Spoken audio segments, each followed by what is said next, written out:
Welcome back to another episode of the Unlimited Podcast. Today we have my boy Taybor Pepper, NFL vet, long snapper, long-time collector, the homie. Me and him have been kind of vibing over the last couple of years. Excited to get you on the podcast, bro. What's going on? How you doing, man? I gotta say, if my wife knew you were the person I talked to right before I got like back into collecting heavy and it turned into what it's turned into, she might not like you very much.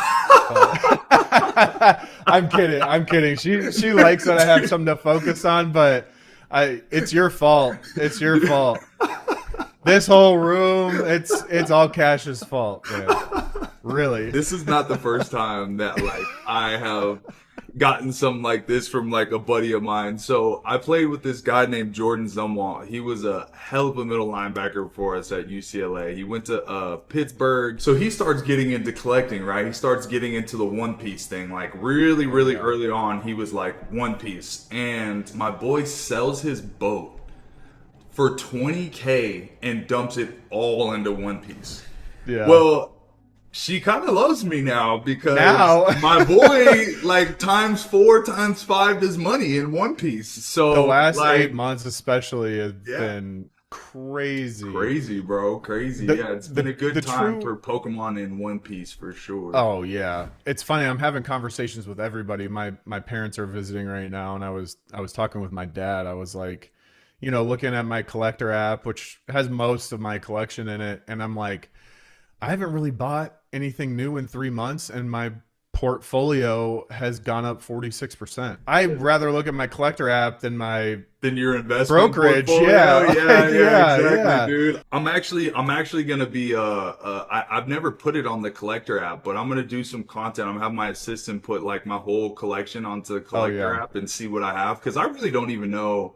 Yeah. I mean, I could guess, you know, but like, I don't know. It might surprise you, because if you're adding up almost everything that you have, you're going to be like, whoa. And it's kind of nice, because sometimes you're like, I could get rid of this. Well, I've really consolidated a lot of my collection. Really? Because, you know, dude, you know, as you get a store, you start to realize like, I don't need to keep this much stuff, you know, especially because I was a Magic player, right? So I had like I had like 8 copies of every staple, just because like I wanted to be able to build a deck at any point in time. Like drop of the hat, I can build any deck, right? Yeah. Well, I mean, bro, now you're just sitting on thousands and thousands of dollars that you could be flipping over and over again. I'm going to buy this collection, make 30, 40%, 20% here. You know what I'm saying? Like, it just didn't make sense to me anymore. And so I consolidated it to like, I have a slab box. I have two binders, and then I have my decks. And like, that's pretty, and then I have some sealed stuff that I keep too. But for the most part, bro,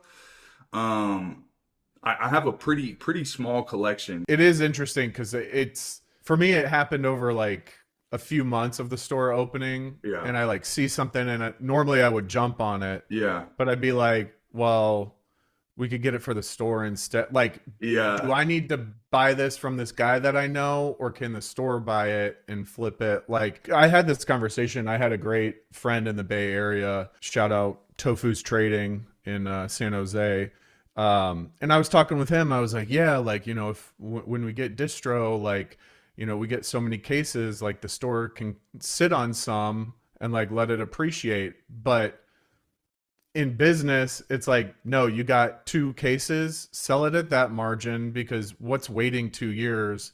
You sell it quick, you get more, you get just more money, you buy more, then you flip more. Yeah. The more you buy, the more you sell. And and some it's things just different from personal collection. Some things, once you get to a certain number, right, of like allocation, then you can go, all right, now I'm going to build up this like portfolio, so to speak, of like stuff where it's like I can still get all my money, make plenty of money, and then hold on to this to like let it appreciate, and so that like my business can always have really good selection. It's all a process, bro. That's been the craziest thing. I mean, honestly, starting a store when you're in the high time of hobbies like this, like Pokemon, was tough. The hardest thing was getting back into it when I did in like 2022.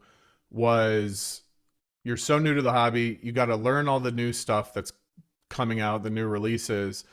But at the same time, you can't learn everything that has been released in the years you were kind of out of the hobby, and then the older stuff. And you got to just keep up with the times that are happening now and slowly learn about a few sets here, special sets, this and that, and like really learn the history of the hobby. Because I'm my little cousin texts me, he goes, how much can I get for these cards? I was like, well, it looks like about $600 or $800. And he was like, oh, sick. Like, I want to sell them, and like, I want you to help me invest into cards. And I'm like, we can have a conversation about investing in cards, but like, now's the worst time to buy Pokemon product. Like, we are approaching it.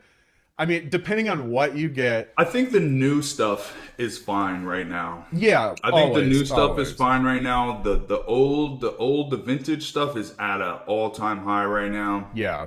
And I don't think we're gonna see a big crash. What I do think is it's just gonna even out like it did like COVID, right? COVID, it was like phew, right, and then it came down, 25th, and then it evened out a little anniversary, bit. And then then you get your normal up and downs, and then now we're back on an upward tilt. And I think it'll come back down for a little bit, and then it'll even out. Like it's the value's there, the demand is there, the culture is there, the investors are now there. Like the big money people are into it now. It's no longer just like a hobby.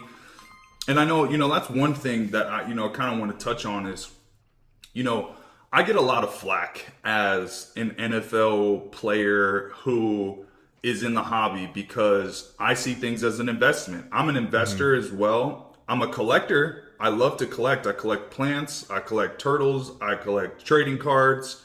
You know what I mean? I collect watches, jewelry. I'm a collector, but I'm also an investor, and I don't like making bad investments, right? And so when I talk about Magic the Gathering specifically from a Magic standpoint, or even like I did a video about Yu-Gi-Oh! I got some people mad at me.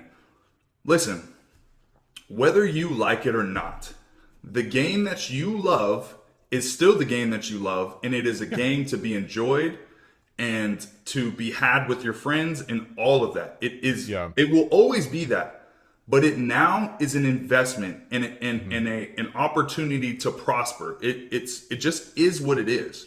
Yeah. Like no matter how mad you get about it, it's not going to change. And getting mad at us for making good investments and like talking about it is crazy. Like there's very few industries where I think people get as much flack for like looking at things from a monetary standpoint, I think touching on a few things, I want to go back to the Pokemon maybe crashing or evening out. I think the other thing people don't think about is that I think definitely after COVID, you have to think these companies are learning too. I think Pokemon has really learned after kind of that middle 2010 time when it was like super slow. They've learned what they need to do to keep the hobby interesting and the arts and stuff like that. I'm sure they have stuff planned for 2035 that's would blow our minds right now. So in terms of that, I definitely think Pokemon's learning too, and they're going to do everything they can do to avoid those dips and lulls and a crash per se. The CEO of Pokemon came out and said that they have a 30-year business plan. Yeah. 30 years, bro. Yeah. If you have you should have a 5-year business plan. If you have a 10-year business plan, you're very, you're in a good And those good are spot. usually the 10-year is when you're developing like a business idea. That's what like all the business mentors and stuff tell you, like your craziest, wildest dreams. Exactly. They're on the 30-year. 30-year business plan is insane, bro. Yeah. It's crazy. So, but I don't want to interrupt, but I just thought that's relevant, That's good to know. I have not heard that, but I mean, how can they've been around for 30 now. Yeah, no, wouldn't for they sure. think about the 30? No, a lot of companies don't even reach that, especially intellectual property like Pokemon. They're the biggest IP by far. It's like they're like 3 to 4 times bigger than the next person that's Hello Kitty. I don't know if you saw this video, but I said that One Piece is the better IP, and obviously from a money standpoint it's not. I just think that the story and the character bases, you know, but like one thing, this one other creator named King Luke, he kind of like you know started a debate with me, and his point, his like last like best point that I think he made was the catchphrase, "Gotta catch 'em all," Yeah. is It's so good. so pure Yeah. and so good. Yeah. And I just can't see, you know what I mean? Like Yu-Gi-Oh had duel. Yeah. You know, Yeah. like Yeah. that was lit. One Piece is like I don't even know what I would say One Piece's is, but like their storyline is sick and like Yeah. I don't know, that kind of made me think. You kind of like maybe I'm wrong. I don't know, but yeah. The One Piece thing though that I do like is like now there's over 1,000 Pokemon. With One Piece, there's just as many characters. And you know how you know how they say like everyone has their favorite Pokemon, like every Pokemon is somebody's favorite. Yeah. You could argue that with all the pirates in that universe too.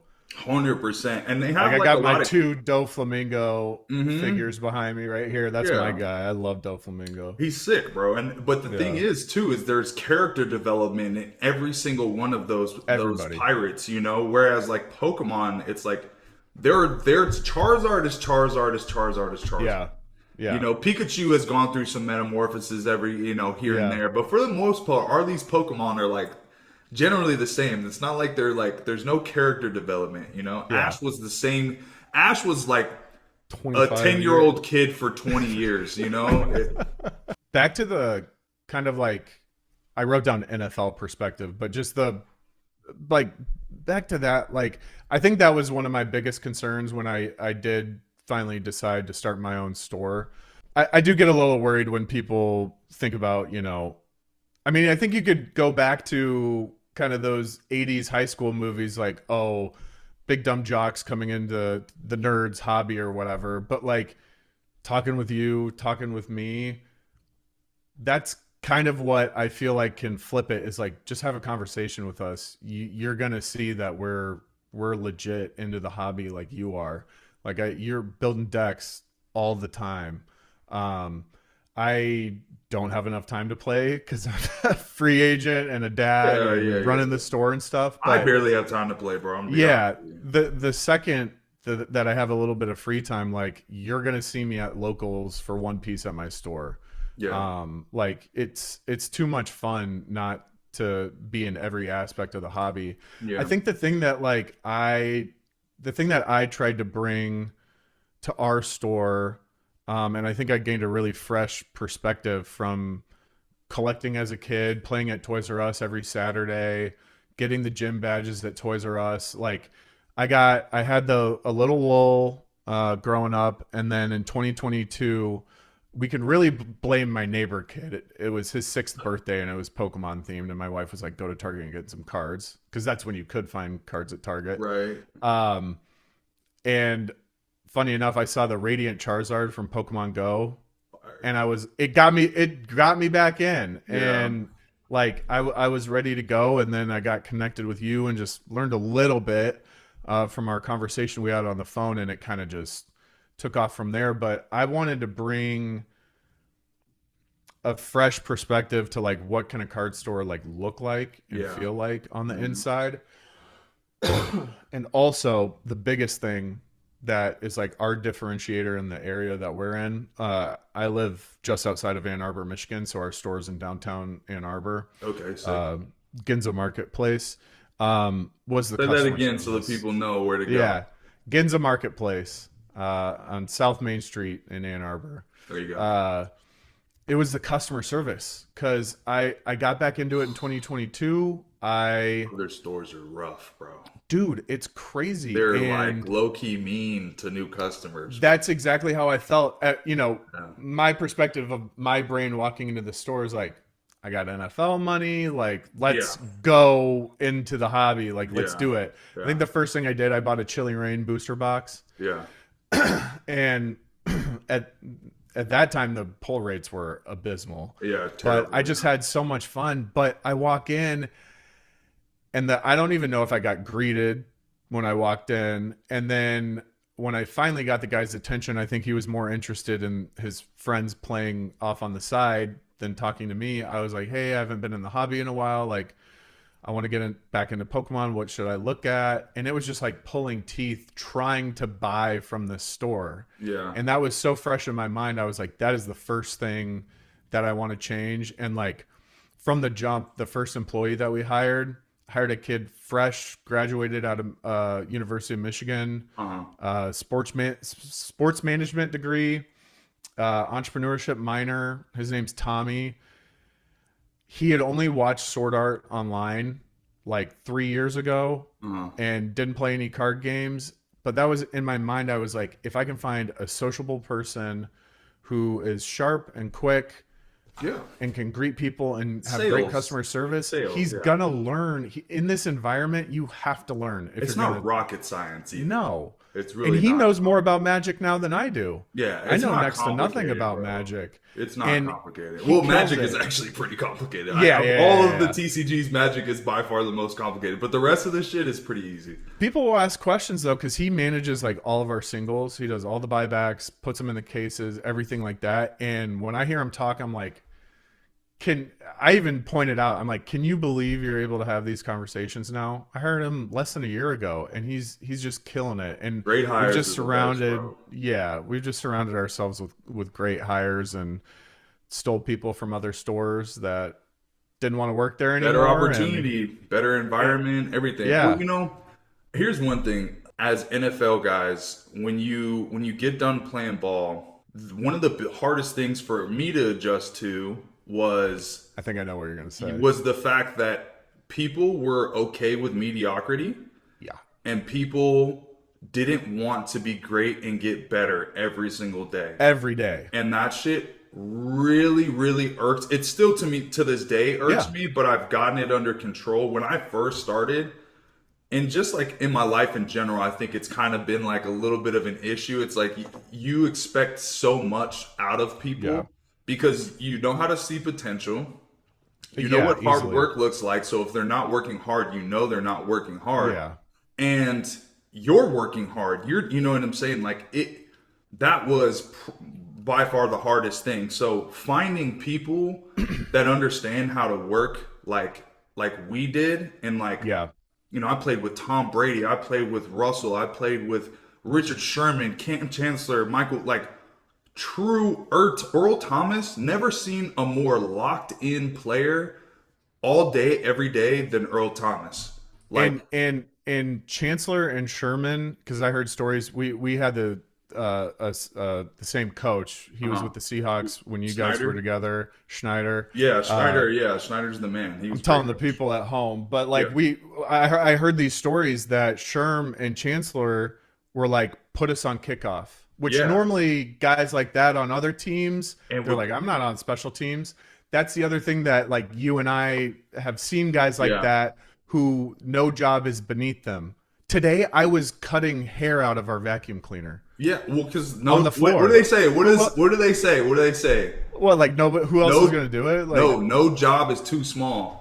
No, seriously. No job is too small, bro. You're never too big to do. Like, Pete Carroll, if he saw trash on the floor, he's gonna pick it up. Like, that's the environment that we're in, bro. And people don't.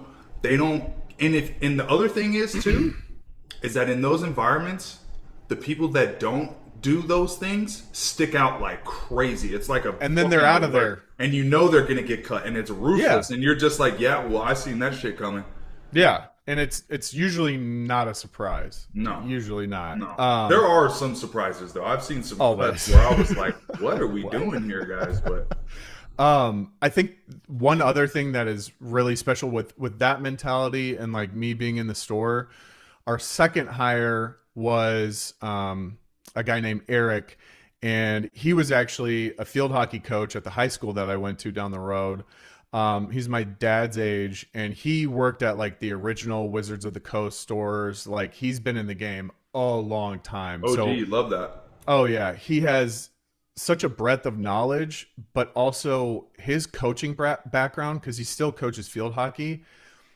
He is such a useful person to have on staff to let the other people that we have on the team know that like it is a constant state of improvement. Kaizen is one of our kind of values, is that we have to get better every day to make the store better for our customers and our players. Our players, man.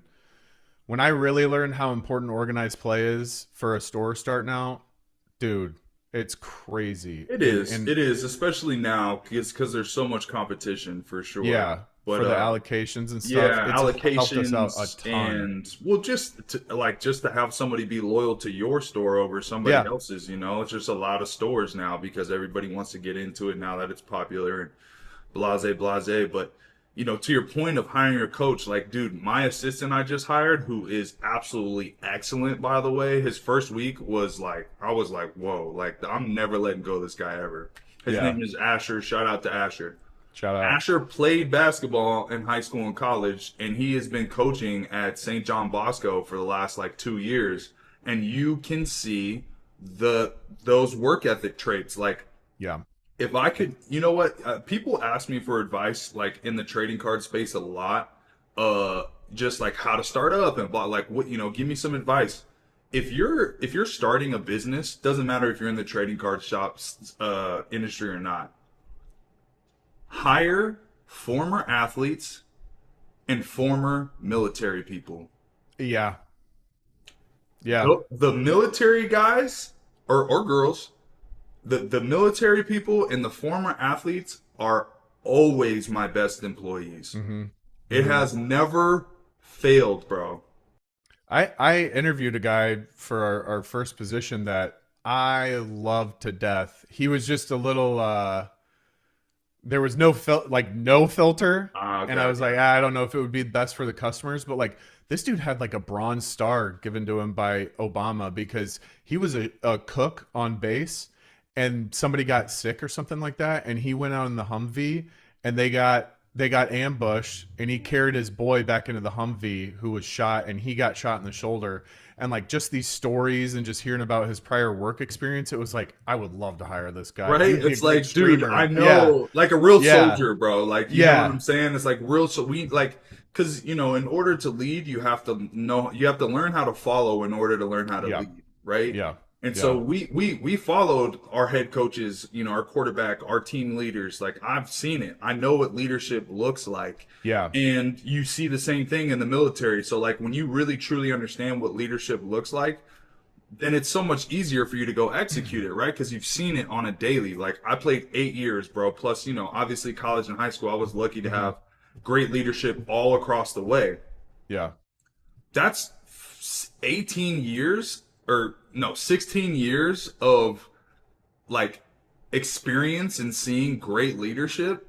You're going to be all right. Like, you're going to, you know what I mean? Yeah. Everyone makes mistakes, but you'll be all right. The amount of stuff you learn just from experiencing even just the NFL alone is worth, you know, hundreds of thousands of dollars of leadership experience. But then it's not even the same because you are in the shit. Yeah. When you're playing, it's like real stuff experience. That can happen during games. Oh my God. Like the midstream adjust, bro. Oh my God. The midstream adjust, bro. How many times have you heard that? We got a midstream adjust here, fellas. We got to make an adjustment. Halftime adjustments. What do your halftime adjustments look like? What do your week to week adjustments look like? What did you do this week? How was your practice today? How was your walkthrough today? Did you pay attention to the meeting? Did you take notes in the meeting? Bro. Because it gets exposed as soon as you think you can skate by, even with recovery, which is technically like not on the clock for the NFL. Oh, recovery is a huge thing too. I was in that like every day, all day, every day. Because if even on the days you're like, oh, I just want to rest, I don't want to do active recovery or this or that, you'll feel that for 3 more weeks because you skipped one day. I honestly, I truly, like at the end of it, bro, like right before I got hurt in Chicago, I was so in love with the process. Me like too. I was so in love with just waking up early, coming in, eat, get ready for the day, shower or sauna, shower, ice tub, treatment, meetings with my coffee and, you know, ready to take notes. You learn on all every these little tricks. thing. Yeah, like exactly. You can like, I would time when I would take my ADHD meds, Yeah. when I would drink my coffee, Yeah. and when I would drink my electrolytes, because like as soon as I sat down for my special teams meeting in the morning, it was like my brain just went like that, and like the tinkering and everything, and that's what you try to express to the young guys that get drafted is like, bro, the first thing you got to get figured out is recovery, and your mind's going to be spinning from all the playbook stuff, and like your routine, and the routine, bro. Like the regimen, it's the most and the amazing routine, thing to me is in life, bro. Like, you know, if you really, if you structure your life in a way where you are gonna be able to learn and progress and like grow, if you structure it that way, it's only inevitable. And obviously you do the work. Like, it's one of the most important things I learned from the NFL for sure. The best thing about routine though is like people think it takes effort to get in a good routine, but the best thing about a good routine is that when it's locked in and you're doing it, you actually don't have to think, and it just frees up so much space for you to focus when it's time. And if you're doing stuff that's relaxing, like you're going to have your best ideas during those times instead of feeling like you're constantly getting pulled. Like set time aside for yourself. Yeah. And like everything just gets so much easier. Brainstorming sessions are so much fun, bro. That's actually one of my favorite things to do in life right now is like one of my good buddies that's like we're intellectually like on the same page, and I can like this conversation, bro. I'm enjoying the fuck out of this conversation. Like this is work, but like I'm like, yeah, like god damn it, yes, I miss talking to like these excellent high level like people that have seen it and understand it, because you've been in the league for a minute, bro. So you've seen it at the same level I have, like the level of excellence from the top to the bottom, bro. Like the cooks and at San Francisco, can we talk about the kitchen in San Fran?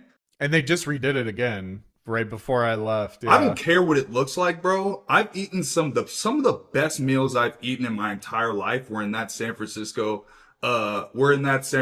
cafeteria. Shout outs to every single chef. I hope every single chef that was there when I was there is still there, or a lot of them got hired by like a big time like I ate so good, man. That was the best, bro. San Fran takes great care of you. People don't realize how different facilities can be. The disparity between facilities. It's really crazy. Not even facilities, just in organizations. People. Like I played for 8 teams, bro. You see a lot. I play for 8 teams, and I've seen the top and the bottom. Oh, yeah.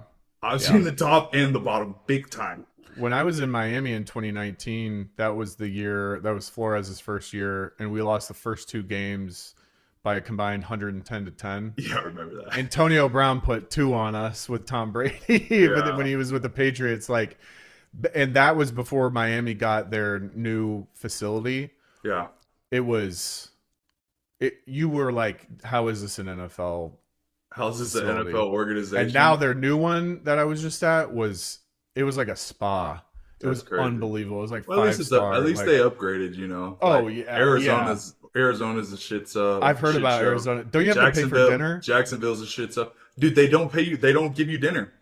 Yeah, you have. It has to like come out of your check or something, right? During OTAs, they shut down and listen to this, bro. They take, bro, it's crazy. They take all of the food out, like all the snacks and stuff. They take all of that stuff out and they put it in the back. So even if you want to just grab a snack, not even a full meal, I can't even get my Uncrustables. No, can't get an Uncrustable. Can't get like the drinks, like everything, bro. They put it was crazy, bro. I think waters and stuff, like, but like some of it, like a lot, like majority of shit, like they put no to the protein back. Bars or chips. Crazy, bro. Insane. It was, dude. Arizona is.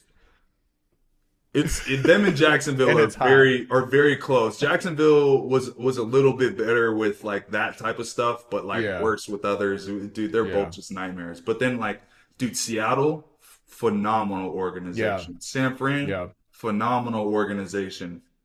I hated my time with the Patriots because Bill Belichick is an asshole and they're like super. Listen. I did a rookie minicamp in New England, and I was like, if this is the NFL, I don't know if I want to do this. Like when I was younger, going from the Seattle Seahawks where it's fun and family and we compete to that shit, bro. Like picture Coach Snyder's meetings, right?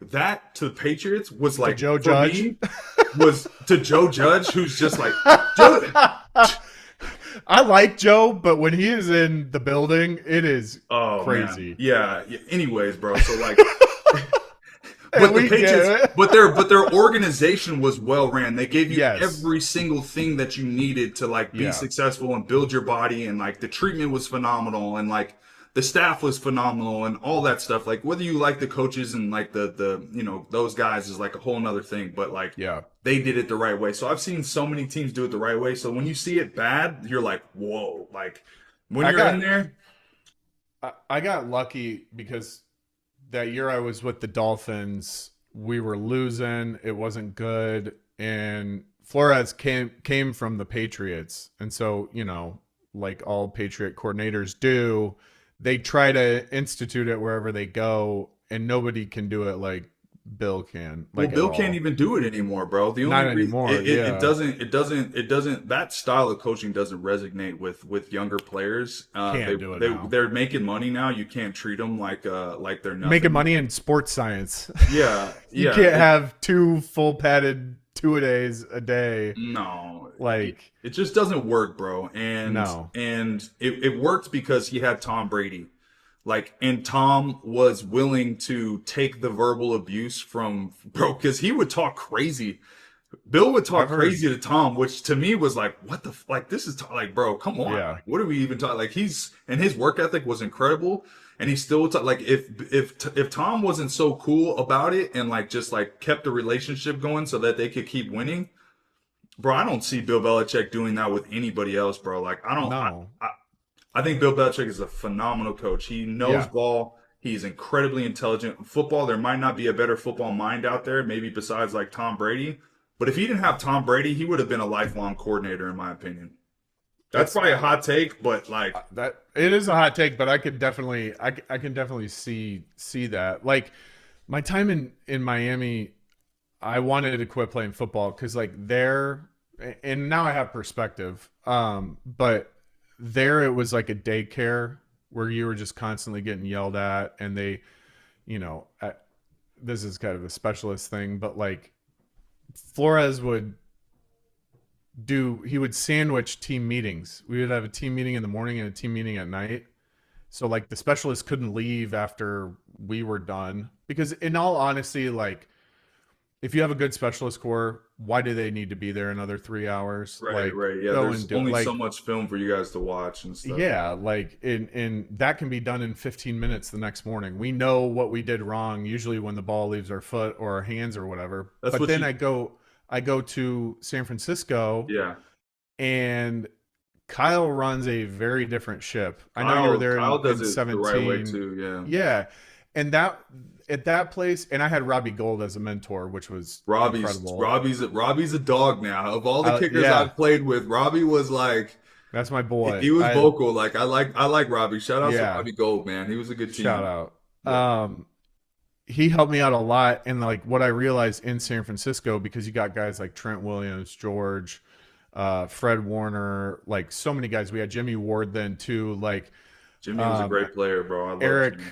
Armstead. Like we had so many solid guys who were leaders. Some were vocal, some were lead by example. But there I learned, like, you act like a pro, you get treated like a pro, and you play like a pro, you're good. No one is going to babysit you. Like all of our guys kind of have different stuff that they need to do to get ready. Like I was around Christian McCaffrey for 2-3 years. Like watching these guys work is just incredible. And so I was thinking about that when I was cutting the hair out of the vacuum bristles today in my store, like on the ground, just doing it and vacuuming the back room because we were doing a deep clean day.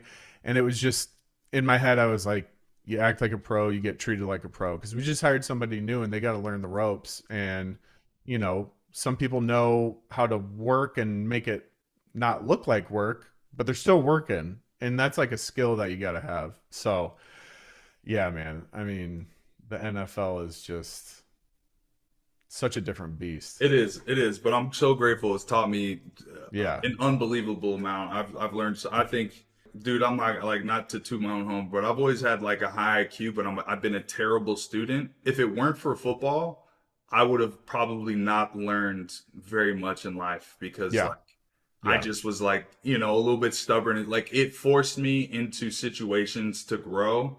And Yeah. then once I figured it out, like I was like, oh my God, like It's easy. look at all this Yeah. knowledge, look at all this opportunity. You know what I'm saying? Like I'm forever grateful to the NFL, even though times were super fucking tough. Yeah. You know, sometimes, you know, so. Waiting on that phone Um, to ring teaches you yeah, patience yeah, too. yeah. Or Like getting it cut, bro. Getting cut's awful. Or traded. It's all bad, bro. It all sucks. bro, last month when I saw this dude I had never seen before walk up to me in the locker room with a Dolphins shirt on, I was like, "Are you the Grim Reaper?" And he was like, Yeah. "Yeah." He goes, "They want to see you upstairs." I was like, "Okay." And then of course we took 2 steps away from my locker and he turns around and he goes, "Can you bring your iPad?" And I was like, "God damn it." I was like, "You got to be kidding me." Getting cut is the worst, man, cuz One then of you got to those make all those things. phone calls. Ugh. It's one of those Friends and things. family, Yeah. The like, life. You yeah. got a family. You got to move them around. All that stuff, bro. It's Yeah. tough. It's tough. But on a lighter note, you know, Let's maybe talk about cards again. let's talk about where you see the rankings, the TCG rankings. If you had to rank all the TCGs right now, 1 to 5, what would you do? Yeah, this is an interesting question because we're working on increasing our organized play, like what games we cater to.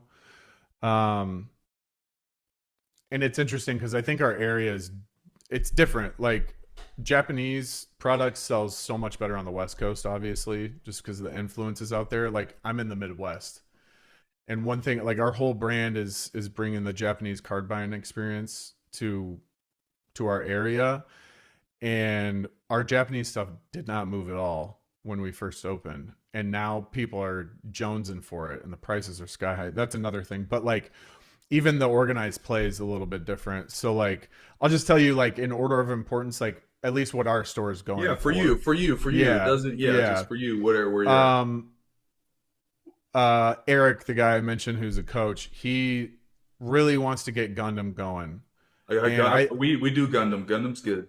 I see it and I see the potential, and I talk to him about the gameplay and stuff, but for our area it's just not going. But I would put Gundam at 5 right now. It seems to be growing, but Union Arena is something that people are really liking, and now in our area it's What like is Union Arena? you've never seriously. No, I've never heard Oh, of it's it. another Bandai IP. So you know, like White Schwartz, Yes, where it's like all different anime IP. yes. Right now, they're doing a lot of heavy hitters and stuff. So like Inuyasha, I think is about to come out. Mm. One that people are hyped for is like Bleach is coming out in Oh, the okay, that's fall. sick. Dude, Yeah, do me a favor and text that to me. yeah, I will. And what they just started doing, like uh, Weiss does the super rare cards with With the signatures, the yeah, voice actor signatures. yeah, Sorry, Union Arena it's doing just that added too. that. Okay, They I'll have just to check started it doing out. it, I'll have and to check it out. it's 'Cause made go ahead. yeah. Sorry, it's made the collecting more hype. So because these card games have to No, have they have that both for sure. yes, and so I'm thinking that's going to help drive it because in our area it seems to be driving it. I have more and more people because when we first opened, no one was super into it, and now I Yeah. have way more people, and now I have to pre-order 8 months in advance, Well, and it's that's like good. I Shit. gotta I wait for mean, it. But yeah. Union Arena, and then right now Magic is 3 for us. Right now we're only doing like open free play Commander. Like for whatever reason, the people in the area don't want to run drafts, don't want to do standard. Draft is Like in standard. Okay, let me give you a quick little education on the yeah. magic shit. Okay, all right, just like call this my tip from Cash. All right, Yeah. pause. Standard is dead. Modern, legacy, draft is like something you do with your group of friends like at the house now. Yeah. The rules have changed. So if it's Really. not Commander, the only other formats that are doing okay are pre-modern, which is a good Okay. one to look at because there's a lot of like high-end cards. Like a lot of the players are more experienced like Mm-hmm. buyers, you know. And then Popper is another one because it's like I super think I, cheap and you only play yeah. with commons and uncommons. Oh, right, right, right. So, but outside of that, bro, for gameplay wise, Magic is like I've heard it's been it's tough. 90. I'd say it's 95% would be. I could safely say 95% is Commander, and everything Yeah. else is just in that little 5%. We ran the Strixhaven draft event yesterday and people liked it, but not a ton of people showed up. But Yeah, people are loving because we just have open play on yeah, Fridays for yeah, Commander and and people people love find their that. pods and stuff. But I would love to get like a little more juice going Try running some for it. CEDH tournaments, bro. Like we do a Okay. CEDH tournament, I think like once a month right now, Hmm. maybe every other week, and that's a good thing. CEDH is evolving and building because like there's been no all the competitive formats are kind of dying. Hmm. So Commander like CEDH is becoming more and more like for the competitive players who just get tired of playing like Yeah. these mediocre, Commander Casual games. games. Like yeah, Yeah. exactly. Yeah. And then for our store, this has kind of taken a turn recently because a local store has pissed off their Pokemon base Oh, and okay. they all flocked to us. Love that. Love Love that. it. I love it when they fumble the bag, bro. And we didn't have to do anything. Yeah, dude. It's just it's just like sometimes luck strikes, bro, and you're in the Yeah. right And place, right time, right? seriously, and we're just trying to do what we can because players can be fickle sometimes, and Hmm. as much as you think they're loyal, if the grass is greener, they're gonna go there. And Yeah. who I would mean, really especially blame if you them? do something to like to really deter your customer base, Yeah. bro. Like it just, Yeah. it is that's life. Yeah. So we were getting like probably 15, 16 Pokemon players on our locals, and then um the cups would sell out and stuff. But yeah, once that other store did that, the next week we had 21 players, and then the next week we had 30 players, and it's been consistently high 20s since then. And Yep. so that was like, I will say though, when we opened the store, I was like, One Piece, let's go. Yeah, One Piece And is I've heard good things about the gameplay. it took us a little bit to get it started. Like even we opened in July, even in November, there were like 2 weeks in November where we didn't have enough to fire.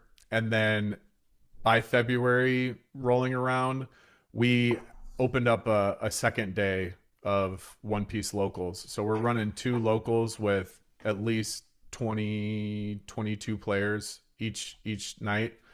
I always enjoy talking to current and former NFL guys just because we just have a deeper understanding of it all, and then like the direct crossover of you being a store owner and everything like that. It's been a lot of fun chopping it up with you, bro. We definitely got to connect more often, bro. I appreciate all the guidance. You really were kind of the thing that like really spurred it because I mean, back to the football thing a little bit, like, probably the same thing for you. You get an idea or you hear about an idea and you think of opportunities, your mind just goes there. And so I was learning about the hobby and like you really sparked it and made me think about it in a different way. And it took a few years, but like here we are, I three remember years that after talking conversation, with bro. you. Yeah. Yeah. Our player engagement.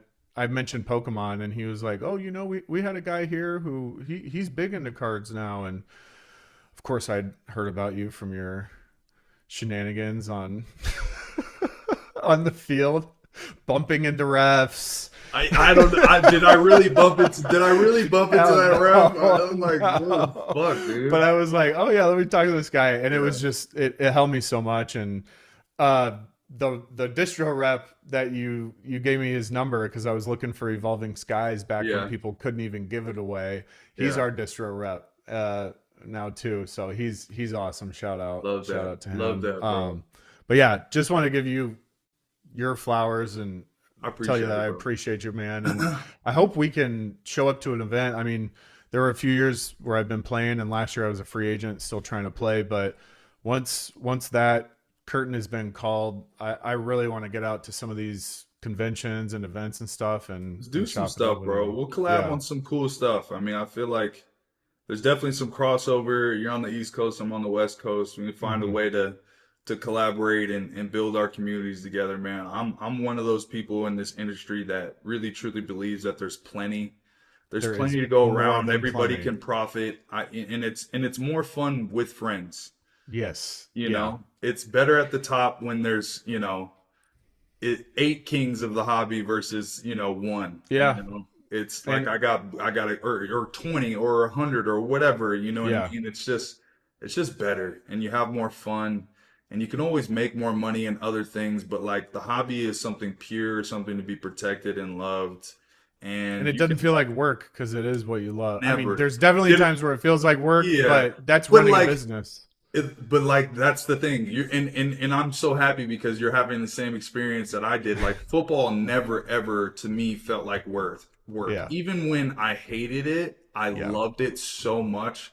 I enjoyed everything. I enjoyed it all. I was so grateful the whole time. Like it and it's the same thing with trading cards, bro. Like you turn something you truly love into a passion and you make it a business, then you'll never work a day in your life, man. And I Yeah. still to this day don't feel like I've done a day's worth of work. You know what I'm saying? Yeah. Even though I pretty much work 7 days a week and I never take days off. No days off forever, bro. No days off. And I love being in the store. Being in the store is the best because talking with the customers, it becomes so apparent what you can improve on. Like Customer I feedback's big time.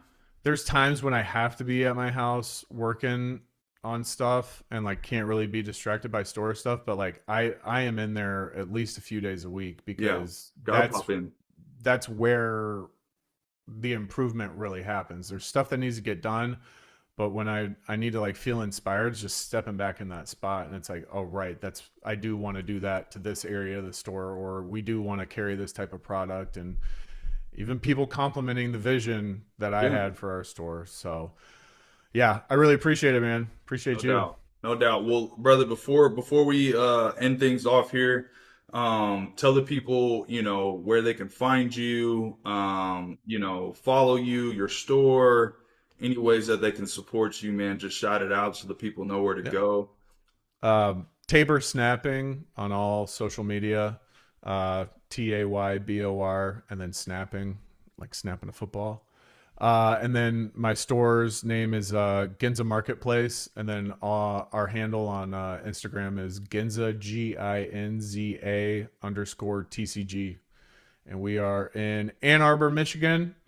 I went to Michigan State, so I don't really love being there, but it's a great community to raise a family in, and I went to high school like 10 minutes down the road. So Hometown guy. yeah, we're in Love it. Ann Arbor, Ginza Marketplace. Check us out. And then, I mean, what would this podcast be if I didn't like flex a few cards? Yeah, let's Like see my some gas. Show me favorite. some gas, bro. It's ended off the right way. Show me some gas. We got that 24 Oh, karat gold I've Luffy seen that. That's manga gas. That's in gas. the I've seen that. 10. Uh-huh. I got that last year when I was in Japan for the first time. Sick. And then the Ooh. cereal card in a 10. Mm-hmm. And then this is a world championship Don. Oh, So I was like about to say I've never seen that one before. That's your sick. energy card. So the world championship was the top 10 or top 16 players in the world, and Uh-huh. whatever region they were from. So like all of Asia plays with Japanese except Right. for China. Mm-hmm. And then the English players had English on their cards. So Yeah. I can't remember how many Japanese players there were, but I'm pretty sure this is like one of less than 100 PSA 10s. Oh, And okay. I Oh, wow. actually, my buyer in Japan, who's my boy, I was looking for this and he went and bought one, but the sticker was covering up the text right here. And he Uh-huh. accidentally bought one of 9 Chinese PSA 10 Dons. Oh, so this There is was only one Chinese. Chinese player in Worlds. And so he sent all of his Don to get graded, and only 9 of them were 10. So I owned a 1 of 9. But because nobody, it was one of those things, and you know this, sometimes there's cards that, yeah, it might be low Rare. pop, Yeah. but it's because nobody knows about it. Yeah, And exactly. so it wasn't worth as much, but I ended up getting the Japanese one. Fire. So I got that, and then this is my baby. I got this before One Piece like really started to blow up, but this is from the first ever big tournament in Japan, like the summer that it came out. I love it. I bought this sealed I bought this one, and so it was this guy and this guy collectively for I think $3,400. Okay. Sent them both in to get graded. This one got a 10, and this one got a 9.5 at BGS. And then my buddy was like, "Oh, it'll 10 for PSA." Crack it, 9. Cracked it again, 9. Cracked it again, 9. And but yeah, this bad boy has gone crazy. That's beautiful. Here, let me grab my One Piece. Yeah. Flex off. And then I got this black labels from my Japanese supplier. He works for Bandai in Hong Kong, and our first business meeting, he gave me this PSA 10 in the Chinese promo. Or, I'm sorry, BGS black label. This is my only black label. All right, here we go. This is all I have One Piece wise personally. Okay. Oh, let's go. Yeah, dude. I'm a lifelong Dodger guy. Are you? Dodger guy? Yeah, I grew up in. I've been in LA my whole life, so Dodgers all day. The only One Piece English promo I have is this. Hold on. What you got? Hey, what is that? Is that all the? Are those the Syracuse or what is it? The basketball promo. Yeah. You went. Oh, dude, you went crazy with those, bro. I went to the game. I went to the One Piece game. And there were so many people out there scalping the bro that it for me felt like it's not a good idea for me to even stand out here and try and buy this stuff from people. Ooh, that's hot. I know. This one I think this will 10. I bought that's this. Minty, right? That's beautiful. Well, I mean, obviously I can't see from the camera, but it looks sexy though. Yeah, so I went to the Illinois game. It was the second to last event. And for Illinois, I think. Watched the halftime show and everything. And I agree with you, man. Like, there were so many people. Well, Illinois even put out a press release that if they caught you scalping, you get kicked out and, like, get written a ticket. And, you can see the guys. There were cops everywhere patrolling, but outside of the men's bathroom, dudes were like, "Hey, I got $50 for that card. I got $50." And then after the game was like, outside of the stadium. Outside of the stadium was crazy. 200, 250, I was like, the card is at 250 right now. Once this event's over, it's gonna tank. Like, it's not totally worth it to do it for that. It depends. It depends on where you go. Like, I knew Dodgers, bro. Like, I didn't get any on that day. I took my son to that game. I didn't get anything because I was just like, I was like, this doesn't feel good to me. I'm like, I don't want to do this. So I went on eBay immediately after, and I bought I bought a fuck ton of them, maybe 10 of them. I got a couple of them graded. We got back 3 10s, and I'm like, all right, bet. I'm good. I'm good right there.